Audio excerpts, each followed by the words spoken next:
আবারও পথ দুর্ঘটনা। মায়াপুর গড়াইঘাট রোডে রাধাপল্লপুর গৌরানের মাঝখানে চালক সহ দুই বাইক আরোহীকে সজোরে ধাক্কা মারে একটি লরি।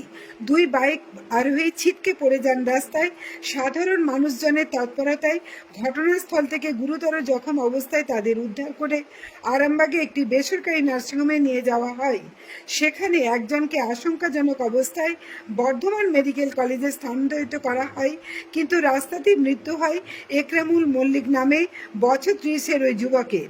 অন্যজন আরামবাগে ওই বেসরকারি নার্সিংহোমে এখনও চিকিৎসাধীন আছেন বলে জানা গেছে।